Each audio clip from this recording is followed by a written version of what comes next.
Hi dears, welcome back. അപ്പോൾ ഇന്നൊരു 1 kg wait വരുന്ന കിറ്റ്കാറ്റ് കേക്കിൻ്റെ റെസിപ്പിയാണ് ഷെയർ ചെയ്യുന്നത്.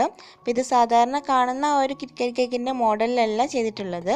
നമുക്ക് ആനിവേഴ്സറി, അതേപോലെ എൻഗേജ്മെൻറ്റ്, വാലൻറ്റൈൻസ് ഡേക്കൊക്കെ ചെയ്തു കൊടുക്കാൻ പറ്റിയിട്ടുള്ള ഒരു മോഡലാണിത്.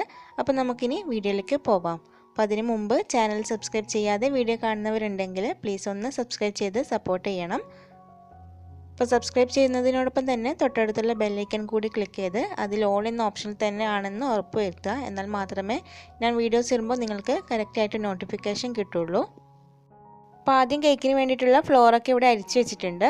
അപ്പോൾ ഇവിടെ ഒരു 1/4 കപ്പ് മൈദയും 1/2 ടീസ്പൂൺ ബേക്കിംഗ് പൗഡറും 1/4 ടീസ്പൂൺ ബേക്കിംഗ് സോഡയും ഒന്ന് അരിച്ച് വെച്ചതാണ്. പിന്നെ അതേപോലെ ഒരു 2 ടേബിൾ സ്പൂണ് കൊക്കോ പൗഡർ ഇവിടെ അരിച്ച് വെച്ചിട്ടുണ്ട്. ഇത് ഡാർക്ക് കളർ കൊക്കോ പൗഡറാണ്. അപ്പോൾ ഇവിടെ 2 കളറിലുള്ള സ്പോഞ്ചാണ് ചെയ്യുന്നത്. അതുകൊണ്ടാണ് ഇതേപോലെ കൊക്കോ പൗഡറും മൈദയൊക്കെ സെപ്പറേറ്റ് ആയിട്ട് അരിച്ച് വെച്ചിട്ടുള്ളത്. ഇനി ഒരു 3 മീഡിയം സൈസിലുള്ള മുട്ട എടുത്തിട്ട് സെപ്പറേറ്റ് ചെയ്ത് വെച്ചിട്ട് ആദ്യം എഗ് വൈറ്റ് ഒന്ന് ബീറ്റ് ചെയ്തെടുക്കാം. അപ്പോൾ അതിലേക്ക് അല്പം ഉപ്പ് ഇട്ട് കൊടുത്തിട്ടുണ്ടായിരുന്നു. അപ്പോൾ ഈ എഗ് വൈറ്റ് ഇതേപോലെ പതിന് വരുന്ന സമയത്ത് ഇതിലേക്ക് ഒരു 1/3 കപ്പോളം പൊടിക്കാത്ത പഞ്ചസാര കുറച്ചായി ചേർത്തിട്ട് നന്നായിട്ട് തന്നെ ബീറ്റ് ചെയ്തെടുക്കാം. എഗ് വൈറ്റ് നന്നായിട്ട് ബീറ്റ് ചെയ്തെടുത്തിട്ടുണ്ട്. ഇനി ഇതിലേക്ക് ഓരോ യോക്ക് വീതം ചേർത്ത് കൊടുക്കാം. അപ്പോൾ യോക്ക് ചേർക്കുന്നതിനോടൊപ്പം തന്നെ 1 ടീസ്പൂണോളം വാനില എസൻസും കൂടി ചേർത്ത് കൊടുക്കാം. അപ്പോൾ ആദ്യത്തെ യോക്ക് ഇതിൽ മിക്സായ ശേഷം അടുത്ത യോക്കും ഇതേപോലെ തന്നെ ചേർത്ത് കൊടുക്കണം. അങ്ങനെ എല്ലാ യോക്കും ചേർത്ത ശേഷം വീണ്ടും ഒരു ഹൈ സ്പീഡിലിട്ടിട്ട് 1 മിനിറ്റോളം ബീറ്റ് ചെയ്തെടുക്കാം.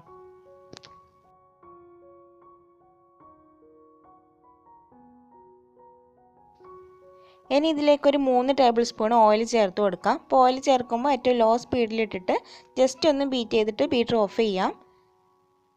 ഇനി നേരത്തെ അരിച്ച് വെച്ചിട്ടുള്ള ആ മൈദയുടെയും ബേക്കിംഗ് പൗഡർ, ബേക്കിംഗ് സോഡയുടെയും മിക്സ് ഇതിലേക്ക് കുറച്ചായി ചേർത്തിട്ട് ഒന്ന് ഫോൾഡ് ചെയ്തെടുക്കണം. അപ്പോൾ അതിനിടയിൽ ഇതിലേക്ക് ചേർക്കാനായിട്ട് ഒരു 3 ടേബിൾ സ്പൂണ് പാലെടുത്ത് വെച്ചിട്ടുണ്ടായിരുന്നു. അപ്പോൾ ആ ഒരു പാലിൻ്റെ പകുതി ആദ്യം ഈ ഒരു കൊക്കോ പൗഡറിൻ്റെ മിക്സിലേക്ക് ഇട്ടിട്ട് അതൊന്ന് മിക്സ് ചെയ്ത് വെക്കണം.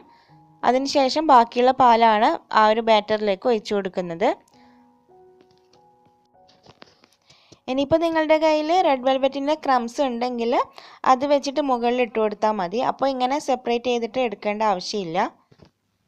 നോർമലായിട്ടുള്ളൊരു ചോക്ലേറ്റ് സ്പോഞ്ച് ചെയ്തെടുത്താൽ മതിയാവും. അങ്ങനെ ബാറ്റർ ഇവിടെ റെഡിയാക്കി എടുത്തിട്ടുണ്ട്. ഇനി ഇതിൽ നിന്നും കുറച്ച് ബാറ്റർ എടുത്തിട്ട് വേറൊരു ബൗളിലേക്ക് മാറ്റി കൊടുക്കാം. ഇത് നമുക്ക് റെഡ് കളറിലുള്ള സ്പോഞ്ച് ചെയ്യാൻ വേണ്ടിയിട്ടാണ്. അപ്പോൾ ഞാനിവിടെ റെഡ് കളർ ചെയ്യാൻ വേണ്ടിയിട്ട് എടുത്തു വെച്ചിട്ടുള്ള ബാറ്റർ അല്പം ഒന്ന് കൂടിപ്പോയിട്ടുണ്ട്. അപ്പോൾ അതുകൊണ്ട് തന്നെ ചോക്ലേറ്റ് ബാറ്റർ ചെയ്യാൻ വേണ്ടിയിട്ടുള്ള ബാറ്റർ അല്പം കുറഞ്ഞിട്ടുമാണ് ഉണ്ടായിരുന്നത്. ഇനി ഇതിലേക്ക് നമ്മൾ നേരത്തെ മിക്സ് ചെയ്ത് വെച്ചിട്ടുള്ള ആ ഒരു കൊക്കോ പൗഡറിൻ്റെ മിക്സ് ഇതിലേക്ക് ചേർത്തിട്ട് ബാറ്റർ ഒന്നും കൂടി ഫോൾഡ് ചെയ്തെടുക്കുകയാണ്.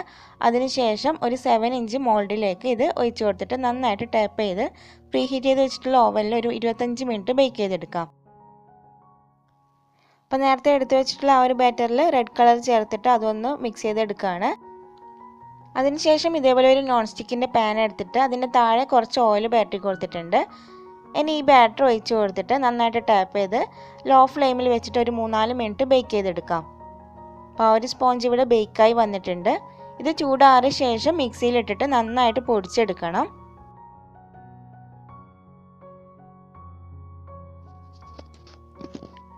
അപ്പോൾ ചോക്ലേറ്റ് സ്പോഞ്ച് ഇവിടെ റെഡി ആയിട്ടുണ്ട്. അപ്പോൾ ഇത് നേരത്തെ പറഞ്ഞ പോലെ ബാറ്റർ അല്പം കുറഞ്ഞു പോയതുകൊണ്ട് ഹൈറ്റിൽ അല്പം വ്യത്യാസമുണ്ട്.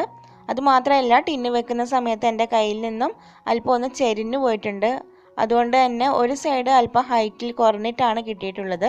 പിന്നെ വേറൊരു സ്പോഞ്ച് എൻ്റെ കയ്യിലുണ്ടായത് കൊണ്ട് അതിൻ്റെ മുകളിൽ നിന്നും ചെറിയൊരു പീസ് കട്ട് ചെയ്തിട്ട് ഹൈറ്റ് അഡ്ജസ്റ്റ് ചെയ്ത് കൊടുത്തിട്ടുണ്ടായിരുന്നു. പിന്നെ ഇവിടെ 1 കപ്പ് ഡാർക്ക് ചോക്ലേറ്റും 1/2 കപ്പ് വിപ്പിംഗ് ക്രീമും ചൂടാക്കിയിട്ട് മെൽറ്റാക്കി എടുത്തിട്ടുണ്ട്. ഇതിനി കംപ്ലീറ്റ് ആയിട്ട് ചൂടാറണം. ഇനി കേക്ക് ഐസിങ് ചെയ്ത് തുടങ്ങാം. അപ്പോൾ ആദ്യം കേക്ക് ബോർഡിൽ അല്പം ക്രീം ആക്കിയിട്ട് ഫസ്റ്റ് ലെയർ കേക്ക് വെച്ച് കൊടുക്കാം. അപ്പോൾ കേക്ക് ചൂടാറിയ ശേഷം 3 ലെയറായിട്ടാണ് കട്ട് ചെയ്തിട്ടുണ്ടായിരുന്നത്.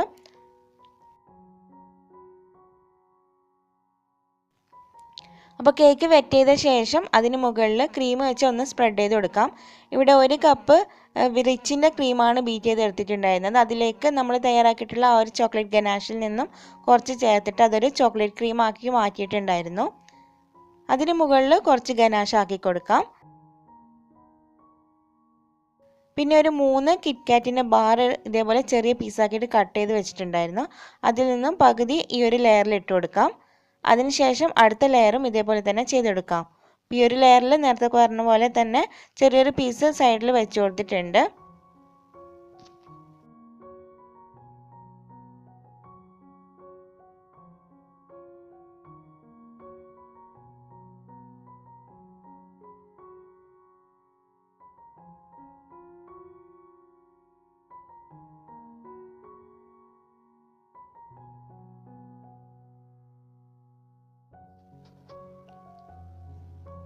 അങ്ങനെ ലാസ്റ്റ് ലെയർ കേക്കും വെച്ചിട്ട് അതൊന്ന് വെറ്റ് ചെയ്തിട്ട് കേക്ക് മുഴുവനായിട്ട് ക്രം കോട്ട് ചെയ്തെടുക്കുകയാണ്. അപ്പോൾ മുകൾ ഭാഗം മാത്രമാണ് ഇപ്പോൾ ഒന്ന് ക്രം കോട്ട് ചെയ്യുന്നത്. സൈഡ് ഭാഗത്ത് നമുക്കിതൊരു ഹാർട്ട് ഷേപ്പിലാക്കി എടുക്കാനുള്ളത് കൊണ്ട് അതിന് ശേഷമാണ് ക്രം കോട്ട് ചെയ്യുന്നത്.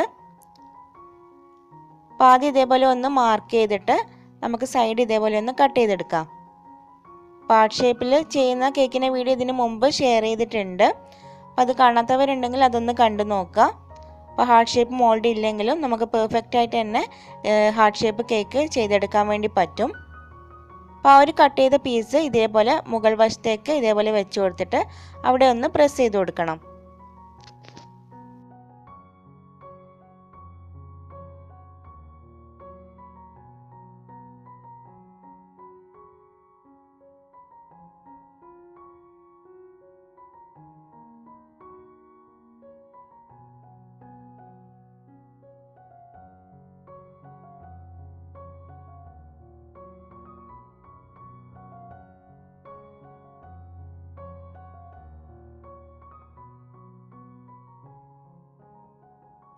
അപ്പോൾ കറക്റ്റ് ഒരു ഹാർട്ട് ഷേപ്പ് കിട്ടാൻ വേണ്ടിയിട്ട് ഇതേപോലെ ഒന്ന് കട്ട് ചെയ്ത് കൊടുക്കണം. അതിനുശേഷം ബാക്കി ക്രീം വെച്ചിട്ട് ക്രീം ആകാത്ത സ്ഥലത്തൊക്കെ ക്രീം ആക്കിയിട്ട് ഒന്നുകൂടി ക്രം കോട്ട് ചെയ്തെടുക്കുകയാണ്.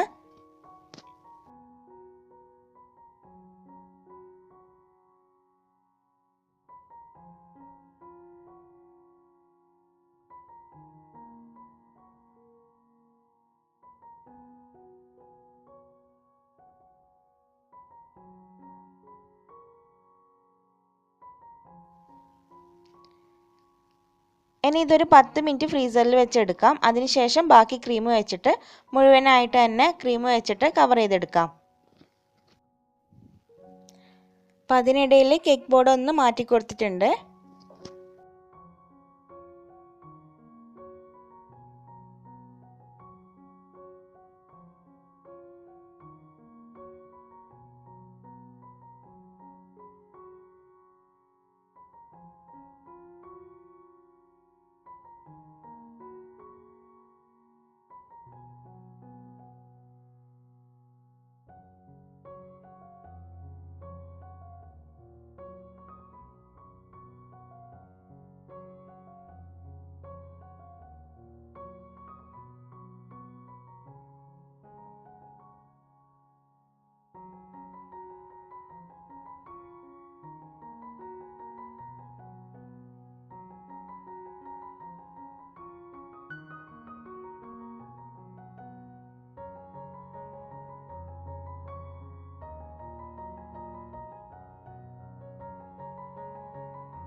അങ്ങനെ കേക്ക് ഇവിടെ ഫിനിഷ് ചെയ്തെടുത്തിട്ടുണ്ട്. ഇനി ഇതൊരു അരമണിക്കൂർ ഫ്രിഡ്ജിൽ വെച്ചെടുക്കുകയാണ്. അതിനുശേഷം നമ്മൾ തയ്യാറാക്കിയിട്ടുള്ള ആ ഒരു ഗനാഷ് ഇതിന് മുകളിലേക്ക് ഒഴിച്ചിട്ട് എല്ലാ വശത്തേക്കും ഒന്ന് സ്പ്രെഡ് ചെയ്ത് കൊടുക്കാം. അപ്പോൾ സൈഡിൽ അധികം ആയിട്ടില്ലെങ്കിലും കുഴപ്പമില്ല. കിറ്റ്കാറ്റ് വെക്കാനുള്ളതാണ്.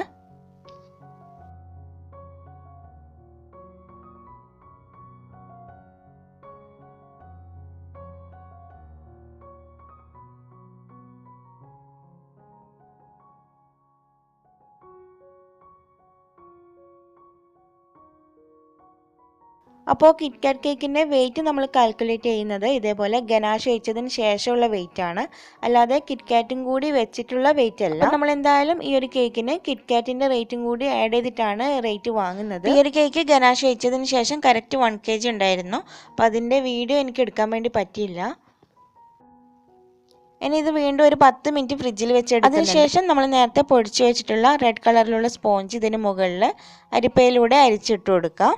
ഇനി കേക്കിന് ചുറ്റിലും വെക്കാനായിട്ട് 25 രൂപയുടെ ഇതേപോലെയുള്ള കിറ്റ്കാറ്റ് എടുത്തിട്ടുണ്ട്. ഇതേപോലെ 4 പീസാണ് ആ ഒരു കിറ്റ്കാറ്റിൽ ഉണ്ടാവുന്നത്.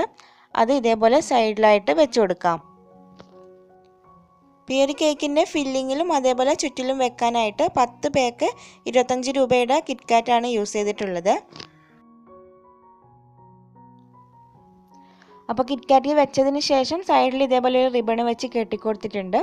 അതേപോലെ 3 ഫ്രഷ് റോസും കൂടി വെച്ച് കൊടുത്തിട്ടുണ്ട്. അപ്പോൾ റോസിൻ്റെ തണ്ട് നന്നായിട്ട് ക്ലീൻ ആക്കിയ ശേഷം ക്ലിംഗ് റാപ്പ് വെച്ചിട്ട് റാപ്പ് ചെയ്തിട്ടാണ് കേക്കിലേക്ക് വെച്ച് കൊടുത്തിട്ടുള്ളത്. അപ്പോൾ നമ്മുടെ കേക്കിൻ്റെ കംപ്ലീറ്റ് വർക്ക് ഇവിടെ കഴിഞ്ഞിട്ടുണ്ട്. അപ്പോൾ എപ്പോഴെങ്കിലും നിങ്ങൾ ഇതേപോലെ കിറ്റ്കാറ്റ് കേക്ക് ചെയ്തെടുക്കുന്നുണ്ടെങ്കിൽ ഇതേപോലെ ഒന്ന് ട്രൈ ചെയ്ത് നോക്കുക. അപ്പോൾ ഇത്രയേ ഉള്ളൂ ഇന്നത്തെ വീഡിയോ. ഈ ഒരു വീഡിയോ നിങ്ങൾക്ക് ഇഷ്ടമായിട്ടുണ്ടെങ്കിൽ ലൈക്ക് ചെയ്യാനും ഷെയർ ചെയ്യാനും അതേപോലെ ചാനൽ സബ്സ്ക്രൈബ് ചെയ്യാതെ വീഡിയോ കാണുന്നവരുണ്ടെങ്കിൽ പ്ലീസ് ഒന്ന് സബ്സ്ക്രൈബ് ചെയ്ത് സപ്പോർട്ട് ചെയ്യാനും മറക്കരുത്. അപ്പോൾ നമുക്കിനി മറ്റൊരു ദിവസം വീണ്ടും കാണാം. Thanks for watching.